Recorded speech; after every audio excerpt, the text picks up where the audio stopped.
اس تاثر کو دور کریں۔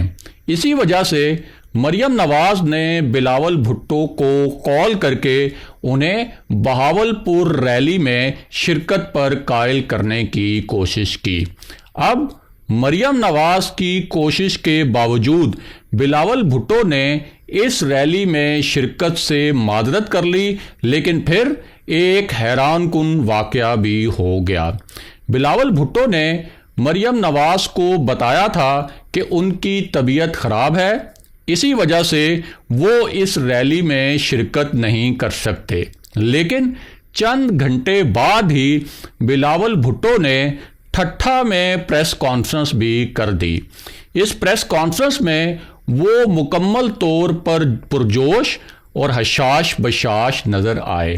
بہرحال واپس آتے ہیں اہم شخصیت کے اس سنسنی خیز دعوے کے معاملے پر جس میں یہ تاثر دیا گیا کہ پی ڈی ایم کی تحریک کے پیچھے فوج ہے۔ ساتھ ہی آپ کو یہ بھی بتاتے ہیں کہ مریم نواز نے اس حوالے سے کیا 3 معنی خیز نکات اٹھائے ہیں۔ ایک تو مریم نواز نے یہ تاثر دیا کہ فوجی قیادت بھی وزیر اعظم عمران خان کی مبینہ ناکامیوں اور مبینہ ناقص کارکردگی سے تنگ آ چکی ہے۔ اس حوالے سے یہ بھی کہا گیا کہ عمران خان جانتے ہیں کہ شہباز شریف کی حکومت چلانے کی پوری تیاری ہے، اسی لیے عمران خان نے شہباز شریف کو خاص طور پر جیل میں قید کیا ہے۔ مریم نواز کا کہنا تھا کہ اب عمران خان کو بھی پتہ چل گیا ہے کہ وہ جانے والے ہیں، یعنی ان کا اشارہ تھا کہ عمران خان کو بھی یہ اطلاع مل چکی ہے کہ کوئی بھی قوت ان کی حکومت کو بچانے نہیں آئے گی۔ مریم نواز نے یہ معنی خیز بات بھی کی کہ اب عمران خان اپنے خوف بظاہر عوام کو بتاتے ہیں لیکن اصل میں سناتے کسی اور کو ہیں، یعنی ان کا اشارہ تھا کہ اب عمران خان اسٹیبلشمنٹ سے درخواست کر رہے ہیں کہ وہ ان کا ساتھ نہ چھوڑے۔ بہرحال اب واپس آتے ہیں اس سنسنی خیز دعوے کے معاملے پر جس کا ہم نے آپ سے ویڈیو کے آغاز میں ذکر کیا تھا، اور ساتھ ہی آپ کو یہ بھی بتاتے ہیں کہ مریم نواز کی صدارت میں 7 لیگی رہنماؤں کا جو اہم اجلاس ہوا اس اجلاس میں کیا ہوا تھا۔ تو معاملہ یہ ہے کہ اس اجلاس میں میاں نواز شریف بھی لندن سے ویڈیو لنک پر شریک تھے۔ ان کے علاوہ اس اجلاس میں رانا ثناءاللہ، احسن اقبال اور پرویز رشید نے بھی شرکت کی۔ اس اجلاس میں مولانا فضل الرحمان کی جانب سے پہنچائے گئے ایک خطرناک اور اہم نوعیت کے پیغام پر بات چیت کی گئی۔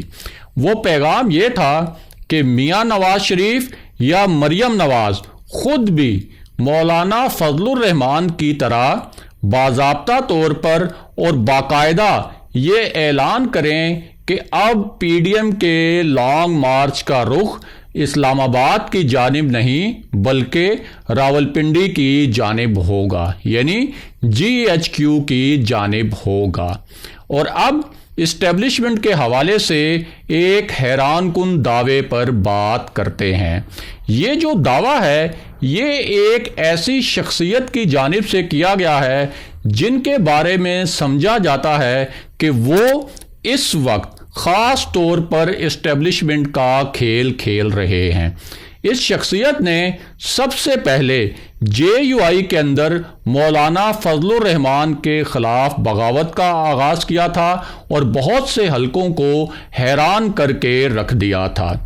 اس شخصیت نے یہ بھی کہا تھا کہ مولانا فضل الرحمان کے اسٹیبلشمنٹ مخالف بیانات کا مقصد صرف اور صرف اپنی کرپشن بچانا ہے اور اپنے مفادات کا تحفظ کرنا ہے۔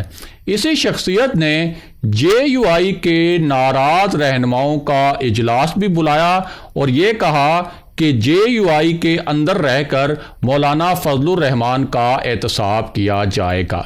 اور یہ جو شخصیت ہیں یہ مولانا شیرانی ہیں۔ اب مولانا شیرانی نے یہ بیان دیا ہے کہ انہیں لگتا ہے کہ جو قوت حکومت کے پیچھے تھی پی ڈی ایم کے پیچھے بھی اسی کا ہاتھ ہے، یعنی جس اسٹیبلشمنٹ کے بارے میں کہا جاتا ہے کہ وہ حکومت کے پیچھے تھی، مولانا شیرانی کے مطابق وہی قوت اب پی ڈی ایم کے پیچھے ہے۔ مولانا شیرانی نے کہا کہ اس صورتحال میں ہم نے فیصلہ کیا ہے کہ اب ہم کسی کی حمایت نہیں کریں گے اور نہ ہی کسی کی مخالفت کریں گے۔ اگلے پروگرام تک کے لیے خدا حافظ۔